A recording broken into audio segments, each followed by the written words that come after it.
When I think to some of the most remarkable people that I've ever met, in fact, some of the most remarkable people that you have ever met, my mind almost immediately goes to the, for lack of a better term, believe in spite of people. It's those people that are going through those difficult, those very challenging circumstances. It might be with their health, it might be with their finances, their family, their marriage, you name it, but yet, their confidence in God, it's unwavering. It's almost unshakable. They still have this joy, this peace, and it really defies all logic because you're looking at the situation from the outside thinking to yourself, okay, if I was going through that, I would be reacting, I would be behaving much, much differently. These people truly seem to have that peace that surpasses all understanding. So much so, in fact, that you actually almost wonder if they're in denial, but yet that there's something about it that is so inspiring. That even though you're not really totally sure where it's all coming from, you're pretty sure that you want some of it. In fact, there's a whole bunch of you who are actually tuning in, who are watching right now, and the reason that you even decided to turn this service on in the first place, the reason that you're even giving church a chance is because you saw exactly what I'm describing here in someone else, and you want to know more. You've seen people, even in the midst of this incredible crisis we're experiencing right now, that seems so calm, that seems so at peace, that they're still so full of joy. And in one way or another, maybe you just flat out asked them. Maybe you began to piece it together through their Instagram posts, but you just figured out that the it factor for them was their unshakable faith in Jesus. And again, you thought to yourself, I don't really know exactly what I'm getting myself into, but I'm like 99.9% sure that I'd like at least a little bit of whatever that person has. And so here you are, giving church a chance, giving Jesus a chance, because even if you're not totally sure about this whole Christianity thing, again, let's be honest, it sure seems a whole lot better than whatever you are currently working with. Because honestly, you don't have much peace. You don't have a lot of confidence. The future scares you to death. Shoot, death scares you to death. But these people, these believe in spite of people, even in the midst of what we're experiencing right now, they seem fine. In fact, they almost seem better than fine. It's like they're thriving. Like what in the heck is wrong with them? And this morning, we're going to continue this conversation that we actually started about 5 weeks ago, but we really kind of peeled back the curtain last week and on Easter. And so if you haven't been with us for the entirety of this series, I would really, really encourage you, please go back and catch yourself up. You can listen or watch the messages at grumlaw.com/messages, or as always, you can find us under Grumlaw Church, wherever it is that you happen to grab your podcast. But in this series, we've been talking about these words that are so often brought up in places like this. These words that are so often brought up in churches. These words, of course, are faith or belief. And today, we're going to continue talking about, okay, where does this unshakable type of faith come from? Where the heck do these believe in spite of people get that belief from? At least, where did it begin for them? And more importantly, for the context of our conversation, is it possible for you, as in you watching right now, to have that type of faith as well? We're talking about a faith that stretches far beyond just believe, brother, and just believe, sister. It's a faith that, as we talked about last week, that's not divorced from reason. It's a faith that isn't just merely a blind hope. No, it's a faith that is defendable. A faith that holds up even in the midst of a crisis, even when it seems that everything is stacked against you. And if you've ever wrestled with this, and chances are I'm guessing that you probably have by virtue of the fact that you're watching right now, I have some really, really good news for you. Jesus, during his relatively short amount of time on earth, he was a part of a lot of these he did what moments. We would kind of traditionally refer to them as miracles. As John, the writer that we're going to be taking a look at this morning, would call them a lot of signs. Jesus had a knack for pulling off the unthinkable. He had a knack for pulling off the impossible. And what's so great for all of us who are watching right now, who are listening right now, is that so many of these people who witnessed these events with their very eyes, who heard this stuff, that they wrote a lot of it down for us so that we too might believe. In fact, I actually brought up this verse last week. Here are John's words. For those of you that don't know and aren't familiar with John, he was actually one of the 12 disciples, one of these guys that spent virtually every waking moment with Jesus. And so he didn't get this stuff from somebody else. This wasn't hearsay. No, he witnessed this stuff. He watched it with his very eyes. He heard it with his very ears. He was a bystander. He was a person that was beside Jesus as this stuff was taking place. And here in his document, aptly titled John, he has this to say right at the end. He says, the disciples saw Jesus do many other miraculous signs in addition to the ones recorded in this book. He's going, this is just a handful of them. It's certainly not all of them. Jesus did a lot more stuff than what I took the time to write down. And again, when he says book, he's not talking about the big book, this book that we call the Bible. He's just specifically referring to his document, again, that we have titled John, that the place where he went and recorded the stuff that he observed. He said, but these are written, here's why they're written, so that you, as in you watching right now, may continue to believe that Jesus is the Messiah, the Son of God, and that by believing in him, you will have life by the power of his name. And that word right there, life, is so, so important because that's that peace. That's that contentment. That's that joy that you are seeing in those people that we just talked about, the believe in spite of people. It's not a fairy tale. It's not a pipe dream. That type of life is available to you. So in other words, he's saying here, John's saying, this isn't a belief that's divorced from reason. This isn't blind hope. This isn't shut up and stop asking questions. How dare you ever question Christianity? Well, why should I believe? Why should you believe? Well, John and Mark and Luke and Paul and Matthew and other writers that we have here in the New Testament, the second half of the Bible, they would tell you that you should believe because of what happened. You should believe because of what Jesus did. See, these original followers of Jesus, and if you grew up in a more traditional environment, you grew up in church, you might hate that I'm about to say this, but it's just true. These original followers of Jesus did not follow Jesus because of faith, and neither should you. They followed Jesus because of what they saw, because of what they heard, because of what they witnessed. Now, this is really where we're going to be focusing in on this morning. Here's the tension that perhaps some of you, and we began to unpack this last week, here's the tension that some of you are rubbing up against. You are obviously not personally witnessing and observing these miracles, these signs firsthand, as Jesus' original followers did. And the temptation for you, and really for all of us, and I'm not saying this is even a bad thing because I totally get this. I've had these same thoughts as well. The tension for us, the temptation for us is to have this thought, well, if I would have actually seen this stuff, of course, come on, of course I would believe. And that might be true, perhaps. It's possible. But if you're watching right now and you've ever had that thought, the miracle, the sign that we're going to be looking at this morning, I suspect will really resonate with you. Now, before we go take a look at this miracle, I want to remind all of you, as I've continued to remind you throughout this series, and hopefully you aren't getting sick of me saying this, is that we all, as in every one of us watching right now, we all have the benefit of hindsight.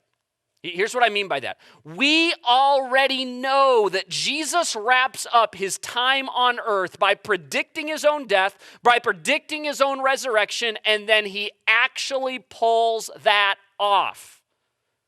And if that's true, then we would be fools to not pay careful attention to what else Jesus had to say, to what else he did during his time on earth. I mean, don't get me wrong, these miracles would still be impressive, they would still be noteworthy, but I doubt we'd be talking about them a couple thousand years later. But in light of Jesus rising from the dead, it makes these miracles come even more to life. And so here we go. We're going to jump into Jesus' second earthly miracle during his relatively short amount of time here on this planet. Again, it's recorded for us in the book of John, one of the guys who witnessed this stuff firsthand. He didn't hear it from somebody else. He didn't get this information from somebody else. He saw this stuff with his very eyes. And so John chapter 4, Jesus' second miracle, it says this: as he traveled through Galilee, he came to Cana, where he had turned water into wine. Now, that's actually the miracle that we talked about last week. Jesus' very first miracle during his time on earth. And so again, if you weren't here last week, make sure you go back and you catch yourself up. But it says there was a government official in nearby Capernaum whose son was very sick. So I think this is kind of interesting. The first miracle that Jesus performs is a joyful occasion. And the second, it's a heartbreaking one. And again, it might just be a me thing, but I love that about Jesus, that he chooses to wade into both. He's willing to be a part of a celebration, but he's also willing to be a part of someone's affliction, their sickness. Now, there are two really, really important details here that are worth pointing out before we really go any farther here. Now, number one, Capernaum, this city that's mentioned here in this passage of Scripture, it was about an 8-hour walk from Cana, where Jesus currently is. So when it says that it's nearby, I mean, I guess it's all relative to back at this point in history when you weren't really getting anywhere really, really quick, because they didn't have cars, and they certainly didn't have hoverboards, and they didn't have planes. They were basically walking everywhere. Now, if you were a person of means, which this government official certainly was, it would be about a 2 to 3 hour journey by horseback or by chariot. Now, second, again, as mentioned right here, he was a government official, which probably meant that he was a Jewish aristocrat and likely a Sadducee. Now, there were two really important groups in Jerusalem at this point in history, the Pharisees as well as the Sadducees. The Pharisees we read an awful lot about throughout this book that we call the Bible. They practice this very, very strict adherence to the law. These 613 rules that are contained within the Jewish scriptures. They believed that God was involved with the day-to-day life, that they believed in an afterlife. Now, the Sadducees, on the other side of things, they were thinkers. They were more deterministic. They weren't really sure if there was an afterlife. What we were basically here was their thinking for the pleasure of God, and everything else is determined. Your marriage is determined. How many kids you're going to have is determined. If you get sick, that was predetermined. You don't really ask God for anything because it's already set. Fate basically dictates everything from the Sadducee point of view. But today, for this government official, this all gets brushed to the side. Because in this moment, he's no longer this important government official. He's no longer a Sadducee. He is a desperate father. Isn't it interesting that all of our intellect, that all of our pride, that all of our certainty, it gets pushed to the side when someone that we love is suffering? And on this particular day, even though he's a Sadducee, and even though his entire life he's been convinced that it's all determined, he does not care. Because he is terrified that his little boy is about to die. When he heard that Jesus had come from Judea to Galilee, he went and he begged. He begged Jesus to come to Capernaum to heal his son who was about to die. He jumps on his horse, he makes that 2 to 3 hour trek, and he gets in front of Jesus. He actually finds him and he begs him. He begs Jesus to come back to his house, to take that journey back with him to heal his son. Now, here's my theory as to why this happened and why this actually went down. And you can take it for what it's worth because it's not really validated by anything else, but this is just kind of my proposition here. Most people at this point in history, they had at least heard of Jesus back in this ancient Mediterranean world. They were pretty familiar with some of these things that Jesus had been pulling off, some of these miracles, the whole water into wine trick. I mean, that had impressed a lot of people. And this guy's wife, whose son, again, was dying, upon hearing that Jesus was close enough, I mean, it's only like a 2 to 3 hour ride away, she took one look at her husband and said, "You go find that man and you bring him here." And this father, in this moment, he had a decision to make. Do I go hunting and looking for this rabbi? Do I go looking for Jesus? And it was a more difficult decision than I think we maybe would initially assume, because he knew that by leaving his son, there was a decent chance that if he didn't come home with Jesus, that if it didn't work, he might never see his son alive again. And even more, at this point, these were just rumors about this rabbi. These were just rumors about Jesus, rumors of a supposed miracle worker. The verb tense here for begged, it implies that this man was begging Jesus over and over and over again. Forget his dignity. Forget his theology. Forget his position in society. Forget how pathetic he may have looked, because my son is dying. So Jesus, what is it going to take to get you to come home with me and heal him? A lot of you who are watching right now, you can relate to this. Because, come on, weren't these your first prayers? When you were desperate? When you felt like you were out of options? Some of you who are watching right now, you have found yourself praying consistently for the first time in your life over this last month because you need help. This might be the most desperate that you have ever been, because you need help now. And what Jesus says next, it seems so insensitive, but it's really only because of our English translation. And at this point, he's not just addressing this government official, but he's also addressing every person that would have been in the crowd that day. Everywhere that Jesus went, there were these massive crowds that followed. They wanted to hear him teach. They wanted to see him pull off these impressive he did what moments. And Jesus looks at him and he said, Will you never believe in me unless you see miraculous signs and wonders? It's really easy to read this particular passage and picture Jesus being annoyed, picture him being frustrated, but that's actually not the case. No, what Jesus is doing here, he's simply acknowledging what every single person in that crowd would have been thinking.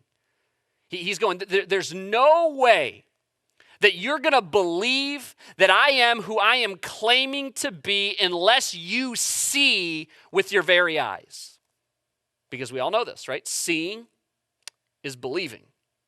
He's going, I'm not expecting any of you to have faith for the sake of faith. And so he decides to give him some proof. He decides to give this government official and the crowd something to talk about. And interestingly enough, here we are a couple thousand years later, and we're still talking about it today. The official pleaded, Lord, please come now. Enough of this banter, enough of acknowledging the crowd. Come now before my little boy dies. I know how pathetic I look right now. I know it's embarrassing how little I have become. I know I'm begging. He's a desperate father. But what I'm so struck by in this interaction between Jesus and this official, Jesus and this father, it's not even the desperation, but it's his confidence. He's so confident. He's so unwavering that if he can just get Jesus to come home with him, it'll work. It's this foregone conclusion that his son will be healed. But why is he so confident? Why did he make this trip, knowing that if he could find Jesus, it would somehow work out? And honestly, it's probably a lot simpler than you might think. It's rumors, stories of the Son of God, rumors of a Savior on earth, rumors of holiness with human hands. In this father's mind, there are basically two options. Jesus comes with me, and perhaps my son will be healed. And two, he doesn't come home with me, and my son will die. But Jesus, he smiles because there's a third option. It says, then Jesus told him, go back home. Your son, he will live. He tells this man, hey, I'm not coming home with you, but you actually don't have anything to worry about. I mean, all of you fathers who are watching right now, can you even imagine this? Jesus uttering these words to you and you going, whoa, wait. If I go home without you, there may be two deaths in our family. There were two pretty clear options here. You come with me and my son lives, or you don't come with me and my son dies. But you're saying right now, you're not coming with me, but my son is somehow going to live anyway? You're telling me that you want me to just jump on my horse, make this 3-hour trek home, which now is going to feel like a 3-day trip considering the circumstances, and just expect that when I get there, everything's going to be okay, that my son is going to be healed. And for everyone who is watching right now, wherever you're joining us from, do not miss this. Close the other windows on your browser. Put down the coffee that you're refilling right now. Don't miss this. This is so huge. This is where everyone who's watching right now, this is where your story collides with this man's story. Jesus asks him to do what he has been asking people to do ever since. He asked the official to do what he's asking you to do this morning. He asks the official to trust him based on the testimony from other people. Jesus asks you to trust him based upon the testimony of others. He asked this guy to trust him based on the stories told about him. And this is the path where every one of you are currently walking, or at some point you walked before putting your faith in Jesus. This story, in so many ways, is a lifetime reduced to a day. We're asked to take Jesus at his word based on the word of other people. We're asked to trust our lives to Jesus based on the people who heard Jesus, based on the people who saw Jesus, based upon the testimony of those who walked alongside Jesus. And so the official, he thinks over what's being asked of him. And he makes a decision that people have been making now for 2,000 years. A decision that you actually have the opportunity to make this morning. He decided to trust Jesus. He decides to take Jesus at his word.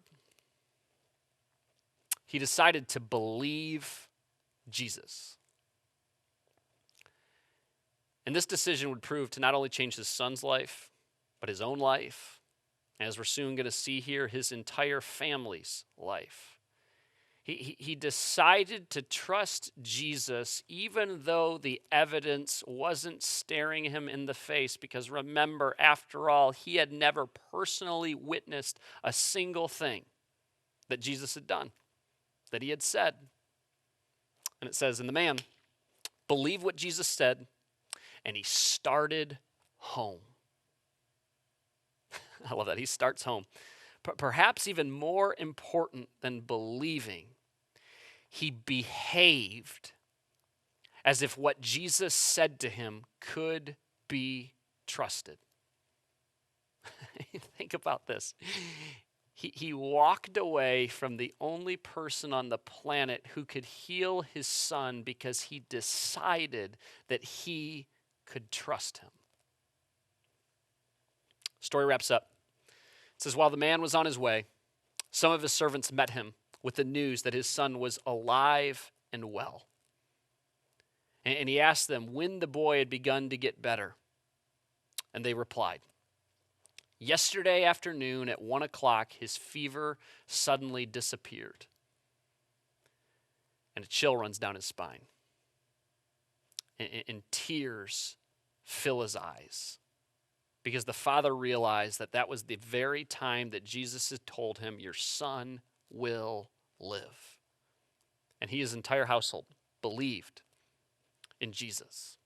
He gets this news and he races home to see his son who is now healed. And upon arriving home, you have to imagine his wife rushing outside to the front yard to greet him and tell him the incredible news. And as she's recounting what happened, she notices that he doesn't even seem surprised.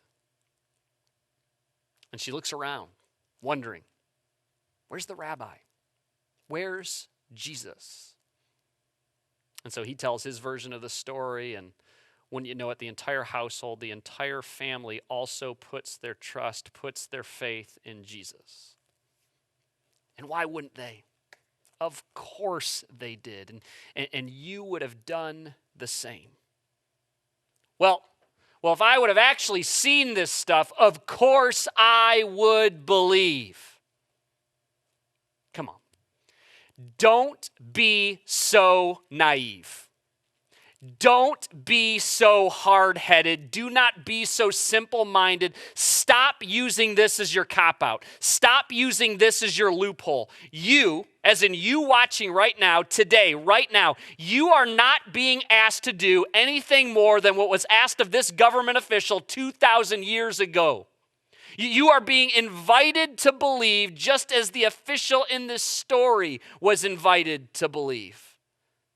And of course, just like the official, I totally get it. Yes, it does require you to take a leap. Yes, it requires trust. But y'all, that this isn't crossing your fingers.